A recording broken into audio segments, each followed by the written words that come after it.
My name is Josh Nix. I'm a private money lender with Good Life Lending, as you can see here. So if you guys are looking for funding for your fix and flips, let me know. I can help you out.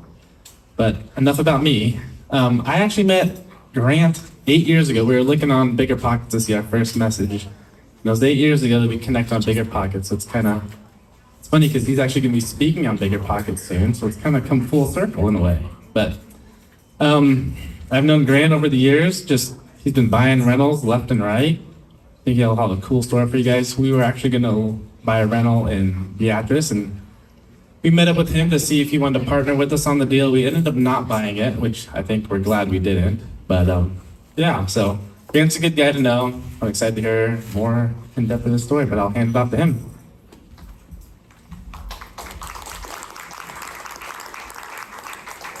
All right, thanks, Josh. Like I said, my name's Grant Francke. It's fun to be on this side. I've been to a handful of meetings sitting where you guys are sitting, so it's a little fun, but a little bit weird being on this side. So just a little bit about me. Started buying in 2016. We bought our first duplex here in Lincoln, and actually the agent that helped me buy it and the loan officer that helped me close on it are here tonight, so that's cool.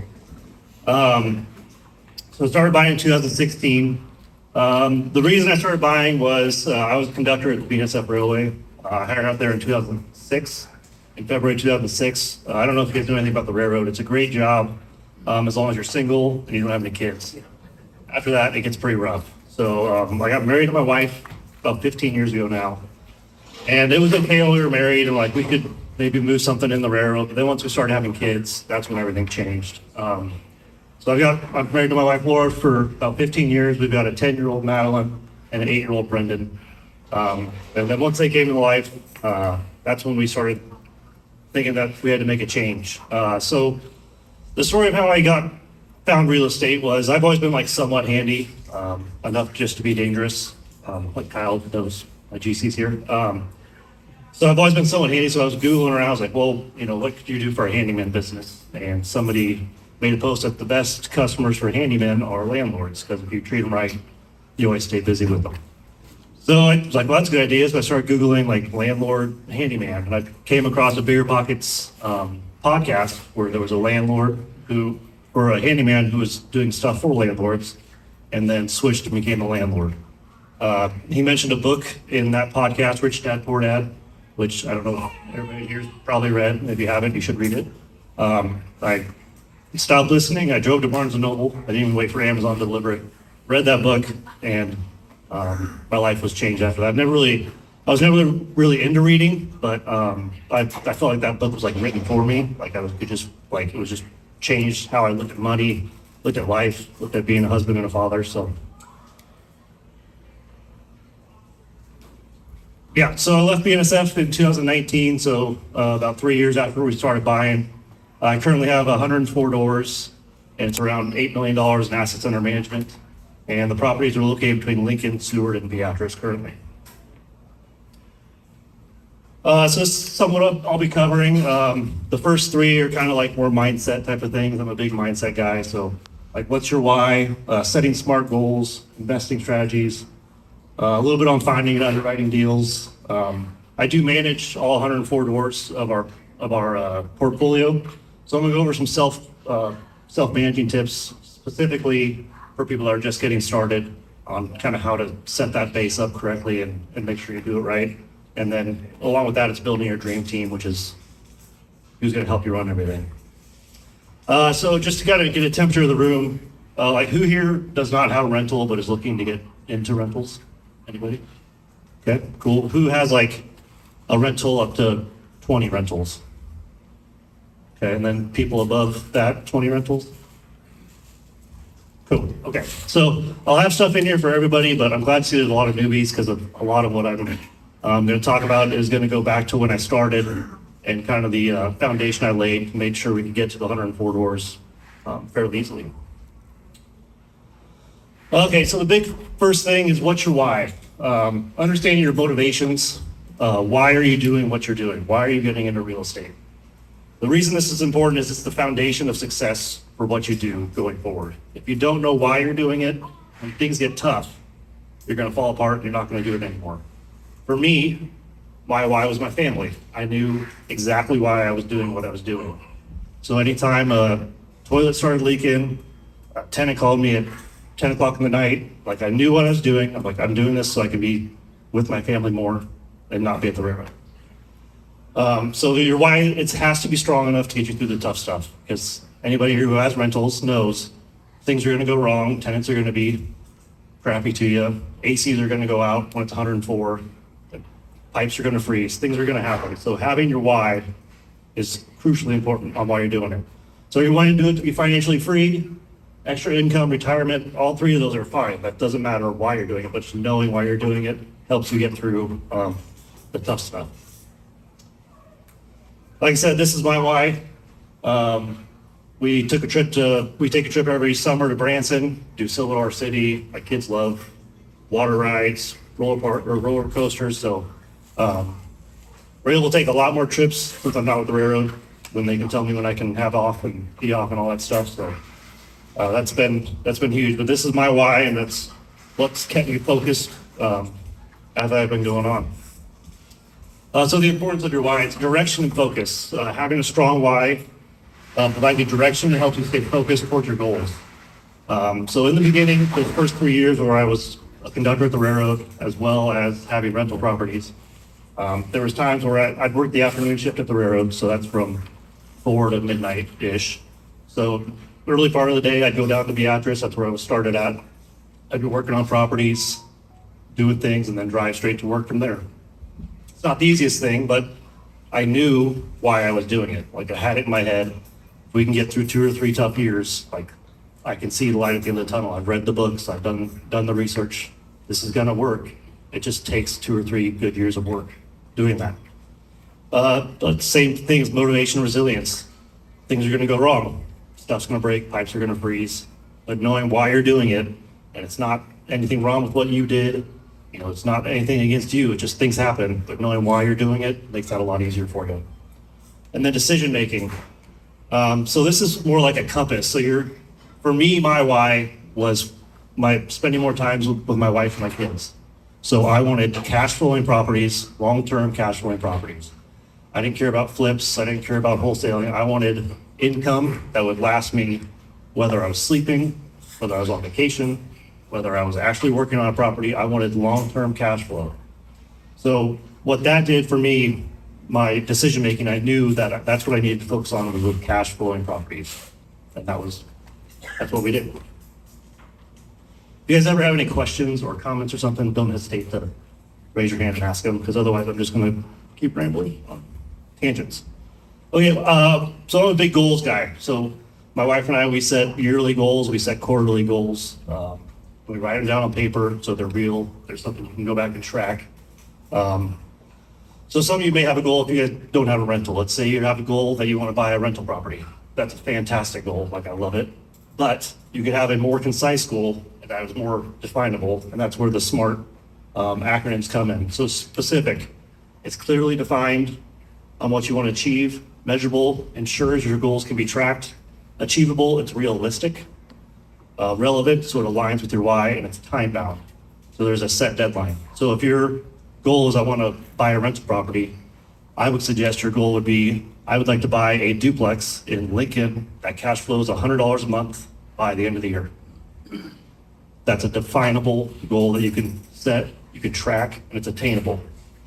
Attainable is a big one right now, because you don't want to say, well, I'm going to go, syndicate a $15 million apartment complex. That's extremely difficult to do and really hard to find. So having an attainable goal will help you stay motivated, and you won't get discouraged if you don't hit them.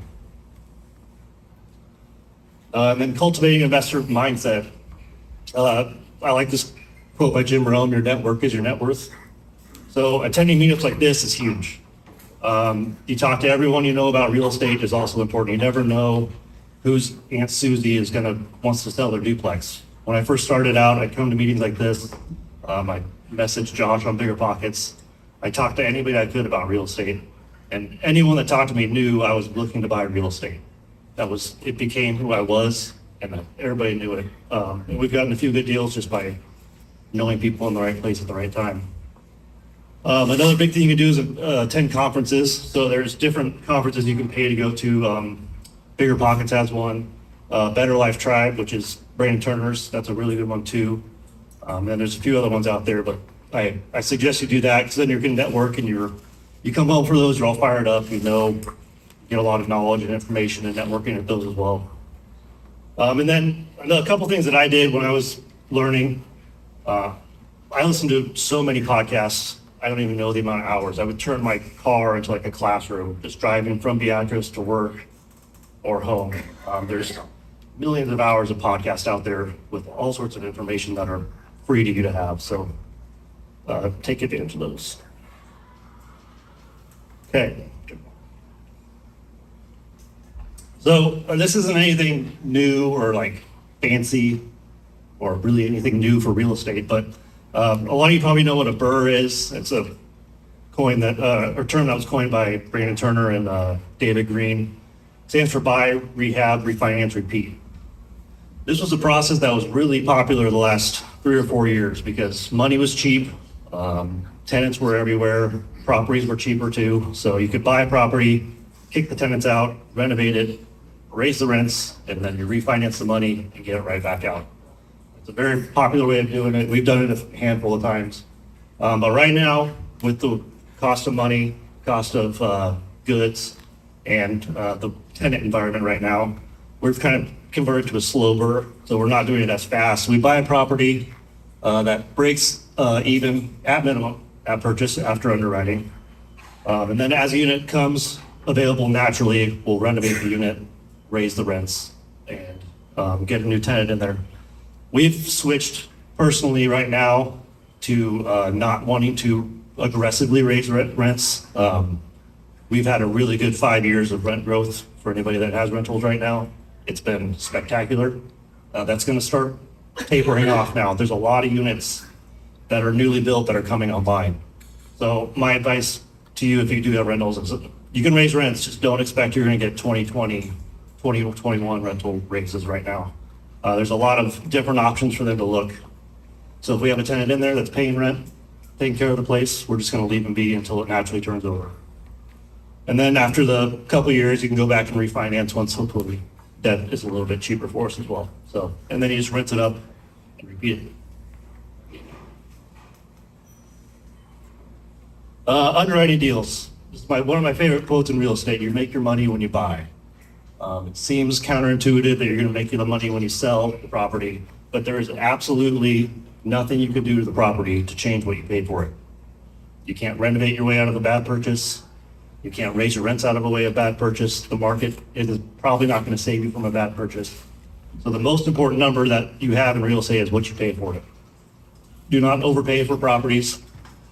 And this is, I like this phrase too, the seller's asking price is really irrelevant to me. Like, I'm going to take the property, I'm going to underwrite it and see what works for us. And then that's what the property's worth to us. I don't care what the seller's neighbor told me it was worth or whatever. It just, we're going to underwrite the property and make it. Josh? What is your underwriting criteria or metrics For a good deal? Yeah, so like break even is great. Like or a cap rate of around 8% is what we're looking at right now. 20% down? Yeah, 20% down. Yeah.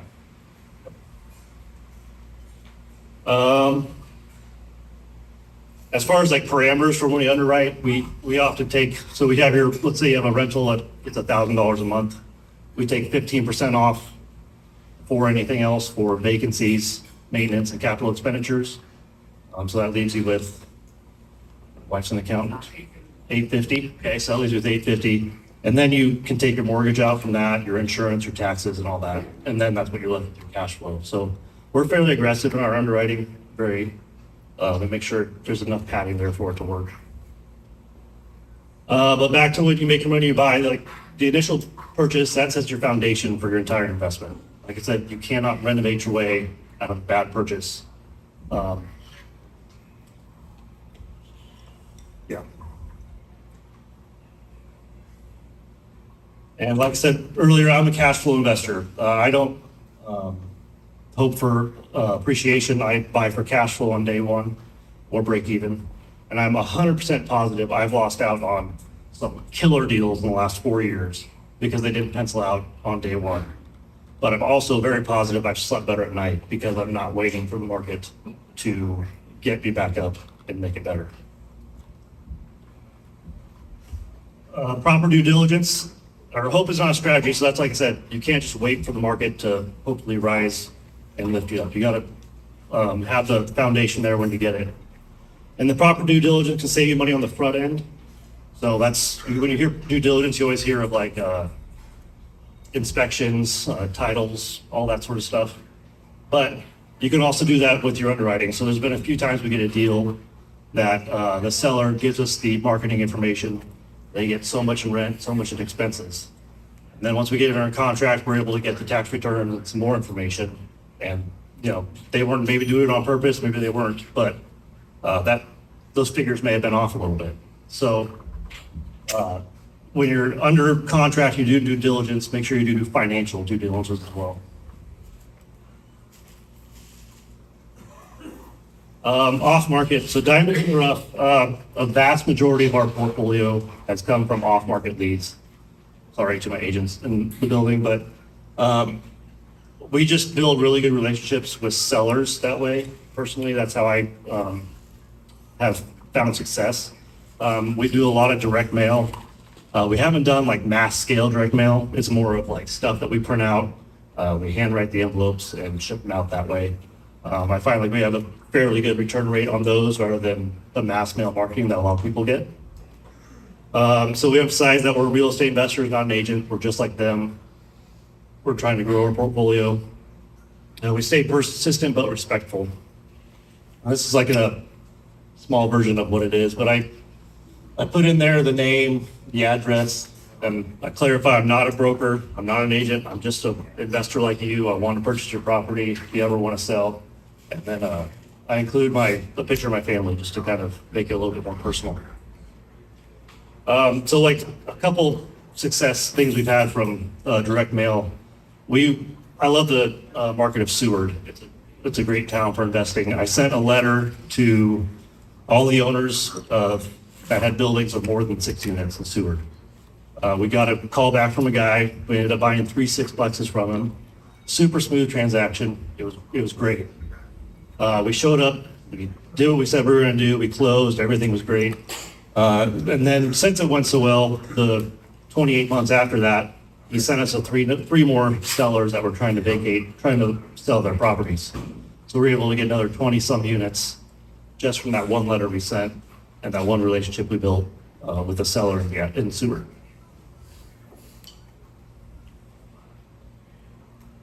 Okay. Before we get to managing properties, anybody have any questions or comments or anything so far? Josh, again, go. I got all the questions. Go. Are you more pinpoint marketing, like specific, like 6 and above in certain geographic areas, or what's kind of your marketing strategy? Yeah, it is. So we're not blasting anything out. Like I said, we market fourplex and above in certain areas that we want.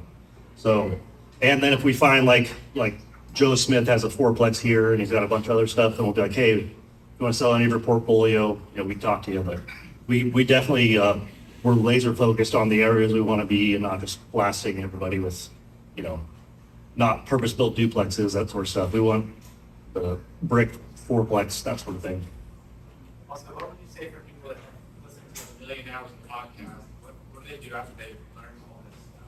Because I think that's what about to do stuff. Yeah, What do you do? that's a great question. And it's going to be kind of a crappy answer, but you got to do it. You just have to do it. The first one is the most difficult part of the process. And then after that, it's a whole lot easier. So once you've learned everything you've had, you can come to these meetings, you find a mentor, you get an agent if you need one at that time. But I can promise you the first one is the most difficult. And then after that, it's just like riding a bike. You're just flowing at that. Do your first deal. What's that? Just do your first Do your first deal. Make sure it cash flows and you're not losing money. But yes, do your first deal. Yeah. What do you do on the money? Call Josh at Good Life Lending. Oh, How have you been doing? I know your partner's not very much about that strategy. yeah. So we do have a handful of equity partners that we brought in on some of our larger deals. It works fairly well. They don't have the time or the interest in investing and actually running the properties, running the actual operations of it, but they have the money and they want to be in the asset class, which it worked out for us really well when we first started with them. I had the time and I really love real estate, and we just didn't have the money. So we started partnering on deals with them. You can structure those any way you want to. You can do, they can bring all the money and you operate it. You find the deal and you get 50-50. You can split it up however you want. Each situation is different. And that's the nice thing about joint ventures. It's really just an agreement. You can sit down at a table with somebody and just hash it out. How do you want to do this? What's our roles going to be? Clearly define your roles, though. That's also very important, because you don't want to partner with somebody having expectations that they're going to be there painting, and what their expectation is they're going to be doing QuickBooks. That's not going to work out too well. Right. Do you ever set up a partnership so that you can buy them out at any point, or you just your partner to sell it? Yeah, we're partnered until we sell it. Yeah, there's no buyout clause in there or anything like that. Good question. You said that Seward was a good place to invest. Did you know that when you started buying property there? Yeah, so we, because of I started in Beatrice, that's where I started buying properties. So I like those smaller towns that aren't like super small, but somewhat bigger. And the college town part of it is really nice. Concordia is a really good school. I don't know if anybody's from Seward or been up there. There's fairly good college kids that go to Concordia. So we felt very safe. They had a big addition there by the interstate and the rail complex. So we really liked that town of Seward before we started going up there. Good question. Yeah. How do you find the sellers? Obviously, you can't just mail it right to the multi-unit. Yeah, so the county assessor websites. So every county assessor websites, if you can do driving for dollars is what they call it. You just drive around and like, oh, I like this fourplex. So you take a picture of it or put the address in your phone. Go to the county assessor's website. You can look all that information up. There's also ways you can buy lists. You can buy lists online of all the multifamily properties in a certain zip code or anything like that. Great question. Go. What's your response rate on those? The last one we sent out was 0, so that wasn't fantastic. But I would say we at least get communication back. We don't send a lot out. So when I send out a group of mailers, I'm sending out 20 or 25. So, and they're very targeted, and it's the same people. So we're usually getting communication, whether it's an email or a text, of maybe 10 to 15% of them. So it's not great, but like I said, I've done well in my career just building relationships. So if this guy's gonna email me every time I send him a letter, that's fine, and I will reply happily to them and be like, hey, great, thanks for reaching out, but whenever you do want to sell, just let me know. How did you pick fourplexes? Is that how you started, or did you start somewhere else and then go to that? No, so we started with duplexes and single-family houses, and really it's the economies of scale. When you get above a fourplex, you have, so if you buy 4 single-family houses, if you think about it, or a fourplex has one roof, usually one main plumbing thing, where a fourplex, you've got 4 different roofs to worry about, 4 different basements, 4 different plumbing things that can go wrong. So where we're at now, I would much rather buy a fourplex than a single family house just for that reason, just economies of scale. Good question. So on your first 1 to 5 deals, were you financing down payments yourself, or did you have equity partners on it? Yeah, so we didn't start taking on partners until 2019. So the first 3 years we were doing all our own. So yeah, we would just do 20% down, 20% down, 30-year fixed mortgages on the duplexes. We were able to get a seller financing deal, which is another relationship story. So there's a duplex that I found on Craigslist back when that was popular in Beatrice, and I called the seller up and I was like, hey, we'd love to meet with you and talk to you about it. So I drove down to Beatrice, and he was a retired railroader for the UP, so we hit it off fairly well, complaining about railroad things. It was a clean transaction. Like I said, everything went smooth. I did what I said I was going to do. I showed up, closed on time, and I was looking at it on the assessor's site, and he had 5 more single family houses. I was like, hey, if you ever want to sell these, just let me know. Like, I'll be happy to do it with you. He's like, well, let's get through this transaction and we'll see how it goes. I said, okay. So we closed, and he called up. He loved going to Florida, and he's like, I'd like to sell these. I want to go to Florida, but I don't want to deal with capital gains tax. I was like, okay. have you heard of seller financing? And he hadn't yet. So I explained to him what seller financing was, which is, if you guys don't know, so Larry, the guy, he had these properties free and clear. There was no debt on them. So he was able to act as the bank in the transaction. So he loaned me the money to buy his houses. So I would buy his houses. Instead of paying the bank, I would just send him money every month.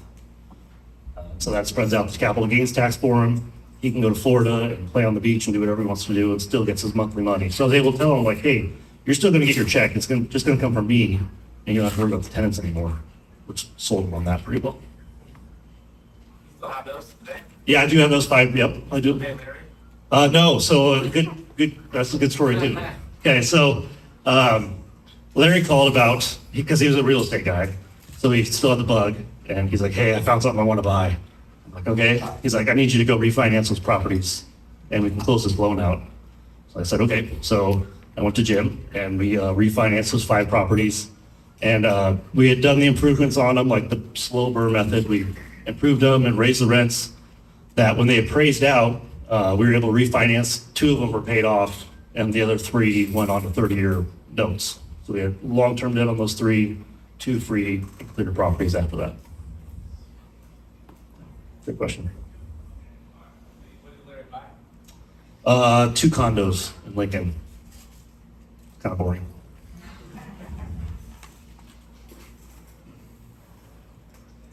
Okay.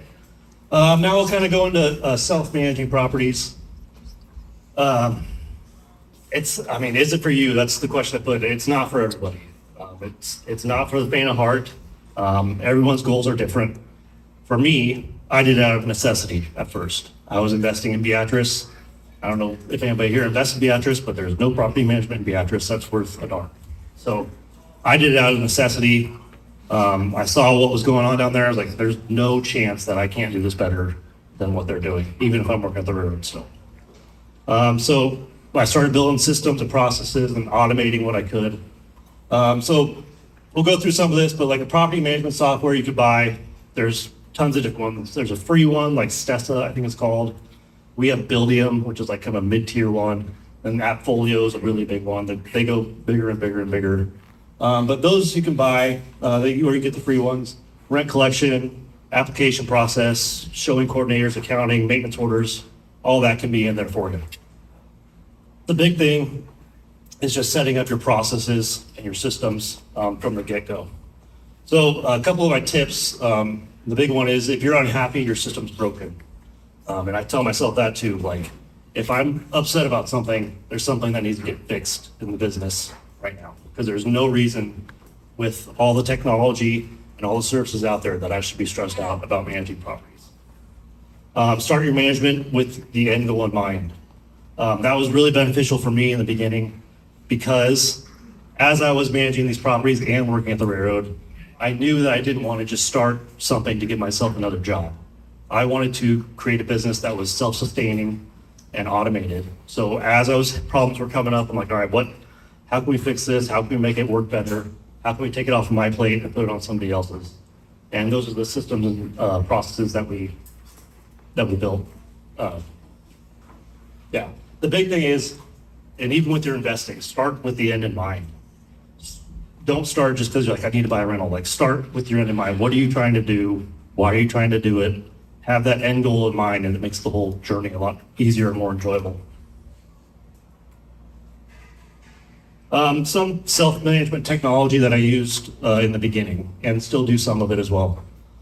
The first thing that I would recommend you do if you're going to self-manage is get like a Google Voice phone number. Do not give the tenants your cell phone number. That was a mistake I made in the beginning. There's still like some legacy tenants that have my cell phone number, but that's fine. But in the end, you do not want your tenants to have your cell phone number. We have a Google Voice phone number, and the tenants, I'm not lying to them, but they think it's like a business phone number. We don't answer calls after 5 on a Friday. If you want to call me about your neighbor playing drums too loud at 7 p.m., we're not going to respond until probably Monday if we do respond, something like that. So treating it as a business, just like I said before, start with your end in mind.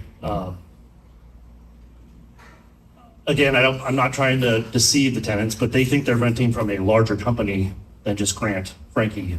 You know, and I did that on purpose because Grant Francke can be a pushover sometimes, and GLF properties can't because it's a business, and we're running a business. So that was a big thing too, is they think that there's a whole big mechanism behind this company that's running. It's just me and a VA in the Philippines. So I only, also with the Google Voice, I only call people when it's absolutely necessary. Everything else is done through text message. I do that for a few reasons. One, I hate talking on the phone. And two, is there's a paper trail for everything.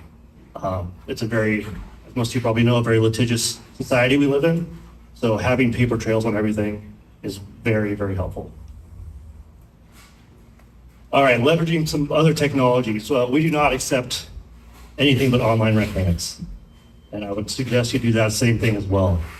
You do not want to get into the practice of the tenants thinking that you're going to come over and pick up their rent on the first of every month. That sets a standard, and it trains them that you're there, and you don't show up, they don't have to pay rent. Set it up from the beginning so they pay rent online 100% of the time, no matter what. We started early doing online applications. Paper applications are a pain because if you can read what they say, they may not be filled out correctly or have all the information. You can create Google Forms for most of that stuff. So we created Google Forms for the application, and if they didn't fill out each part of the question, they couldn't submit it. So they couldn't just not answer, do you have a pet, and just leave blank. You have to put in all those things. The other nice thing about the Google Forms is you can put in any question you want. So I had, my list of 5-10 questions that I wanted to know about them. And if they didn't fill those out, we couldn't get their application. And if they didn't fill it out, we probably didn't want to rent to them anyways. So we did the same thing towards the end before we went to a full property management system for maintenance requests. Create Google Forms where they can upload a picture, describe what's going on, and then send it to you that way. And the last thing is not really a technology thing, but the for rent sign. So the first rental, I had my cell phone number on there, like every eager real estate investor does, and you get 1,000 calls of like, hey, how much? Do you allow pit bulls? How many beds are there? How many baths? So that annoyed me pretty quickly. So we moved to sending them towards a website or saying text this number. And then we would send them a link that says, this is all the information.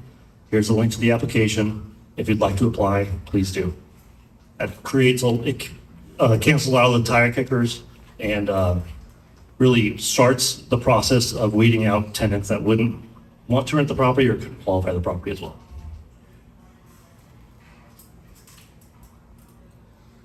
Grant, Go. so you said you don't answer the phone at 5, but what about like emergency? So yeah, that's the only thing. So we do have an emergency number in our lease. So that's fine. And if they call that for like the drums thing, then that's a problem. Like we'll have a conversation with them. But they're fairly respectable when it comes to that. Is that a different Google Voice number or is that your phone number as well? That's my phone number. Don't tell my tenants. Yeah, that is my actual cell phone number just because, and honestly, you hear the horror stories about being a landlord, like you get toilets overflowing at 2 a.m. or whatever. I've had 2 calls in the middle of the night and they both were actual emergencies. So I'm glad I have that system in place, but you always hear those horror stories about how bad it is, but it's really not that bad. Brent, how do you show your vacants if you have them all over the place? Yeah, great question. I skipped that part. Thank you, Ryan. Great question. So we moved during COVID to what is called Tenant Turner, which is there's a lockbox on each one of our vacant properties. We upload all the information to Tenant Turner, and that's the link that we send to the tenants when they inquire. So from Tenant Turner, they go in, they can pre-qualify to make sure they have enough income, rental history, all that stuff. And then they're able to go to the property themselves, take a look, they get a code, they put it in the lockbox, take a look around the unit, and then decide if they want to rent it or not. That was a huge game changer because the amount of times you drive to if you guys have rentals that drive to a unit and no one shows up to show the unit is quite exhausting. Is that monthly or fee you pay? Yeah. I think we pay $35 a month for 104 doors. So that's not bad. Yeah. And that's through the Buildium software that we have too, which is more than the 35, but you can also get it as a standalone package. It's a lot like what the realtors use, like CenturyLink and all that stuff. So it tracks when they unlock the lockbox, so you can see where they're coming and going. Come and going. And same thing for like, I trust most of my handymen, but there's a lockbox on our vacant ones, so when they go, they text a phone number and then you can see when your handymen come and go, plumbers come and go, everybody that's logged in, you can track all that stuff. You provide internet then for the tenants, or how do you connect that system? No, that's just through the box. So they text it, there's a text message number that they text to, and then it spits back code back out to them. You don't actually see them. No. Right. Yeah. They get a code. Yeah, they get a code, and then they type the code on the lockbox and it pops open. No, it's not Bluetooth, it's cellular, yeah. So, Yeah. so it'll change. Mm-hmm. It's only good for an hour. Right, yep, yeah. And each number it changes too, so if a different person texts, they get a different number. Yep. You have to buy the boxes there? I think we did, like I said, we bought it during COVID, so that was 4 years ago, but I think we did have to pay for the boxes. Yeah. But it's been worth not having to drive into the units and letting the tenants in and all that stuff. Questions? Yeah, do you use it? Yeah. Yeah, it's phenomenal. Yeah. So building your dream team, this was also, start with your end in mind for us. Getting a good list of HVAC people and plumbers, and then your handyman GC. That's probably the most valuable person on your team that you can have. They can do a lot of turnover stuff. If we've got a doorknob broken, then we'll send Kyle out to do the doorknob instead of like having me drive up or having somebody else go out. When you have somebody on your team that can handle those things, that fixes a lot of your stresses as well. And then the second one, virtual assistant. So about 1.5 years ago, we brought on our first VA. Her name's Kay. She lives in the Philippines, and she's fantastic. She handles all of our tenant communications now. So I don't speak to tenants anymore. We've gone full cycle where I've never spoken to a tenant. They've moved in, lived for 1 year, and then moved out. And that's why I say start with your end in mind. Like that's what I was envisioning when we were building the properties, having this business that can run itself and keep me out of it. So she can handle all daily tasks. She texts, she emails, she can call. Her English has been great. I mean, there's no problems at all. A thing that helped was before we brought her on, I created an SOP, standard operating practices of everything we did. So I took like 4 months and I would document everything I did that day. We had this plumber issue in Seward. So this is what this is the plumber I sent over there. This is who I emailed. This is how all that works.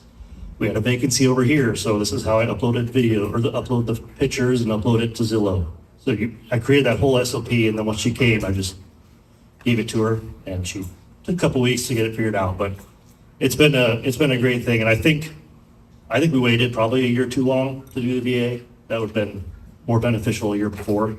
So that's and it's $4.50 an hour she gets, so it's not a huge expense. So it's a good thing to do if you're looking to scale. So at what level would you bring on a virtual assistant? How many doors? I would say she would stay busy with 75, probably pretty easily. It really, anybody that has rentals knows, like it really depends on the time of year. It depends on the time of the month. The first is always busier with rent coming in. Winters are a little bit slower with the less vacancies, but we're starting to give her more like accounting and stuff like that, so she can get in QuickBooks and like upload bills and all that stuff. So, but I think 75 doors would have been a good time to bring her on. It's a good question. So it's actually came from a company out of Florida called Virtually Incredible. You can go to virtuallyincredible.com. They find VAs and then train them for property managers. So by the time she arrived to me, she was already fair housing trained, understood like how the rental market worked. That's why I was able to just give her my SOP, and she was able to just go from work from there. Where if you go on Fiverr or something, you're going to find a VA that maybe doesn't understand fair housing or all that stuff. So, good question. All right, did she start out like full time or? Yeah, we started 40 hours a week. And it was kind of nerve wracking. I'm like, what is she going to do? Because like, I don't work 40 hours a week. So what is she going to do for 40 hours a week? But she's able to do a lot more back end stuff, keeping things clean on the rental listings and all that stuff. Oh, it was just a PDF. And then I would make videos too. So I'd do like screen recordings, like in our building thing. I'd go in there and be like, this is how you post a listing. So did you do those things after you hired her, or was that something you had before you hired her? The PDF was before I hired her, and then she recommended me. She's like, could you make a video on how to do this? I'm like, yeah, that makes total sense. So I just screen recorded everything and talked over it as well. They make $11 a day now. Yeah, it's amazing. And That's their salary. yeah, and she's just happy as can be. I mean, she loves doing what she's doing, and I love having her. So, yeah, that's what, from the Philippines. Yeah. Yep. Was she your first one, or did you have to go through? She was our first one, and I've heard horror stories of how people can get just like really bad VAs that don't show up, and I've been blown away. She'll check in on Saturday sometimes just to pop in and see what's going on. And you don't need to do that, but thank you. So yeah, but I think we got really lucky because ours has been fantastic from the get go.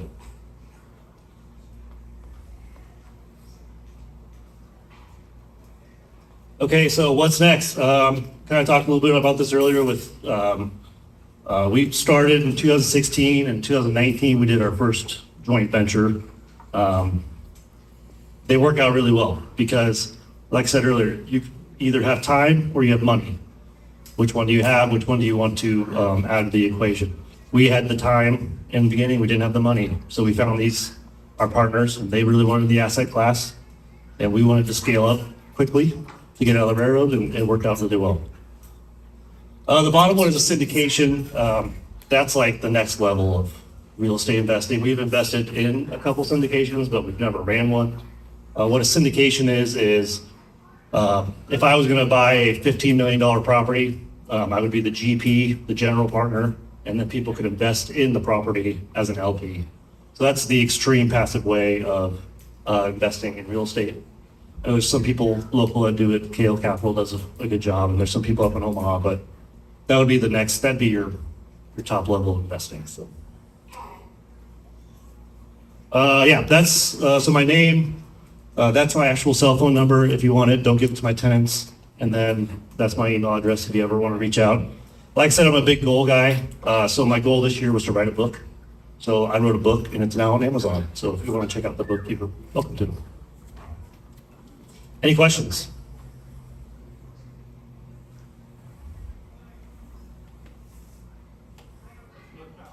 So my book. It's kind of my story. Like I go into a lot more detail, like our Google Form stuff and all of the tasks and everything we did. But it's a real estate book with my story intertwined into it.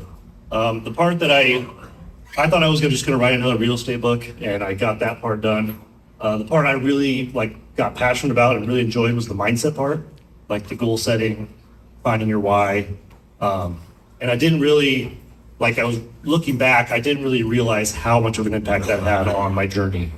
Because I look back at times where things got tough, where we didn't know if I was gonna be able to leave the railroad, where you lose 3 ACs in a month.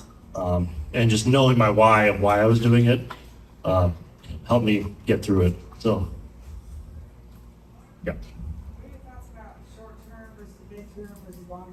Yeah, I'm a long-term guy. I don't really do the short-term. I've never had an Airbnb or a mid-term. I don't like turnovers, so the thought of having a turnover every night is stressful to me. So I would just rather do the long-term. I know there's good money in there, and I'm sure, like I said, on some of the deals I missed out on the last 8 years, I'm sure I've lost money, but I just sleep better at night. So if you have a property management company working with you, then what would be the problem with turnover? So my systems currently are not set up for short-term turnovers. Like if we were to do that, I'd have to build a whole new system, a whole new process, so that wouldn't be a big deal. If you're talking about in general, Yeah. that's a cool deal. I think it would be good. We just have never invested in ourselves. What's stopping That's a great question. I kind of get stuck in my ways sometimes. I'm a long-term guy, and I can't, I feel weird even buying a commercial property, let alone doing a short-term rental, so. Yep. I have two questions. First is how big is your goal? Like, what's your goal? Second is there any disagreement between you and your partners, and how did you deal with it? Good question. So the first question is like, how big? Like, what's my goal? I don't have any number. Like, I'm not trying to be Brandon Turner and have how many ever doors he has. Like, my goal is to leave the railroad and spend more time with my wife and kids, and we've achieved that goal. So now it's about sustainable growth. Like, we're still looking at deals, we're still buying stuff, but I'm not out there stretching my neck out to buy a Class B property to make $300 a month. Like, it's not worth it. I'll just wait for a better deal to come along. So I don't have any number or any goal. Quality growth, just steady growth is what I'm trying to do right now. The second question was if I've ever had any disagreements with my partners, and no, I have not yet. I don't think we should. The reason I would say we haven't is we had those conversations beforehand, before we got into business together. This is what our roles are going to be. It's all clearly laid out in the operating agreement, which is like a legal document that we all signed. So if there's any disagreements, we can just point to the LLC documents and be like, this is what we all signed up for. So no, I have not had any disagreements yet. Do you have buy-sell agreements with your partners, and do you have any type of insurance on each other? So yeah, I was asked earlier, we don't have any buy-sell agreements with the partners. We're in it together for the long haul. Yeah. What about in case of death? So their partners have an LLC, and our LLC invests with their LLC into the new LLC. So if there's agreements within their operating agreement, if one of them passes, then it goes through that. And ours would just roll up through our trust, personally. that. What kind of trust structure do you guys have set up? Yeah, so that's a good question. We actually just did it like last year, which was way too late. Laura can help me with this too. We've got a living trust, and then another kind of trust. I don't know. Our lawyers did it. If we die, our stuff goes to our kids. It's pretty much the way it's gonna work. So no tax benefit. I think it would help with like asset taxes, but like tax benefit wise for like tax returns, that the trust doesn't really do anything. The LLCs don't even really do that much because it all flows through to our tax return. For taxes, yeah. So we use Rediger and SP Group. So Rediger does our book stuff, and SP Group does our tax returns. And then lawyer-wise, we use Kevin Schneider out of Lincoln. Was an old father. Yeah. Yes. So everything goes into a trust, and then we have executors of the trust that control the trust until our kids are 18. Business trust?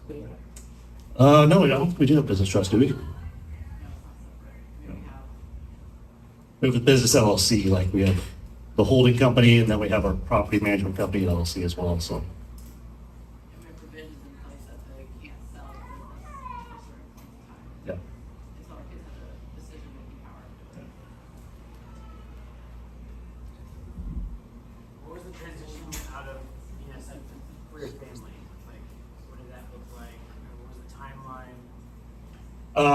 So was it like, when did I leave? Is that what you're asking? Yeah, like, how long did it take you to leave? And how did that, what was the craziness that it probably was? Yeah, so it took me from when we bought our first one to when I left was right about 3 years. We got, obviously the market helped us. You know, it was a good time to be buying in 2016 and 17. So it took 3 years. We'd had one equity partner deal by then, which also helped out because we structured it in a way so we took less ownership of the property, of the package, but we got a property management fee every month for running it. So that's what we needed at that time was cash flow. I needed that money to come in so I could leave the railroad. So we structured that one differently so we could do that. But yeah, the time you leaving the railroad, it was a trip. I mean, it was like 4 months before COVID, when then the world was going to end. So I felt like that was a really good idea. When nobody was paying rent and I didn't have a railroad income anymore. But I mean, overall, it was great. It's something we've been looking forward to for a long time. It's pretty terrifying signing the documents to get that job work, but overall, I mean, it's just been fantastic since then. Would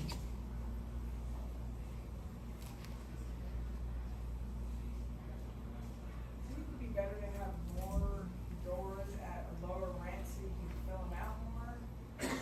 Or less doors at, Yeah, so I would,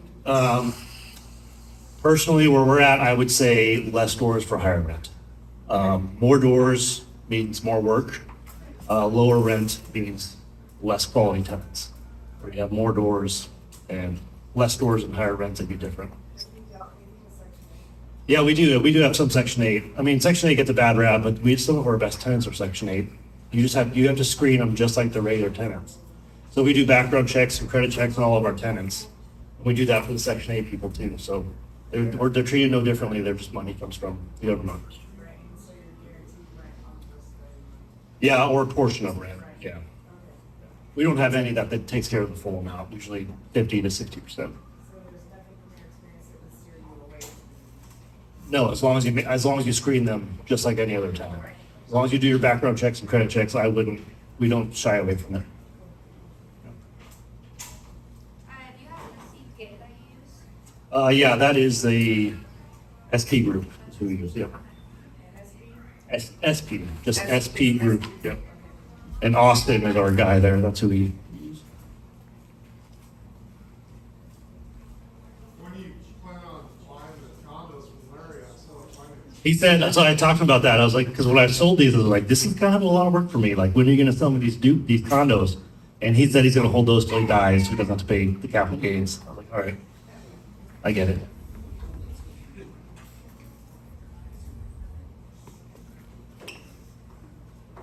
What are your thoughts about buying things that are outside of your local market? Like Yeah. farmers or- Yeah, no, I mean, that's just not what we're looking to do right now. I'm not gonna say we won't do it in the future, but it's the same sort of thing. You just have to set it up from the beginning how you want it to look in the end. So you need to find your property manager over there. I probably wouldn't manage a property that's out of state or more than an hour away, just because if you have to get there, you need to get there. But we would have no aversion to doing that. You just have to set it up from the beginning, just like you want it to go. As long as you have a reliable Property manager, and they're good at what they do. Yep. One thing I want to say about Grant is over the past 8 years, he's been laser focused. He's not on Facebook talking about what he does. He doesn't change his strategy. Over the last 8 years, I've changed everything. I've flipped, I wholesaled, long-term rentals, short-term rentals, new builds. I've done everything. And so I really commend him on that, just being laser focused. I think that's what you have to do in real estate. It's a really long game to really get any traction, and he's done it the right way. So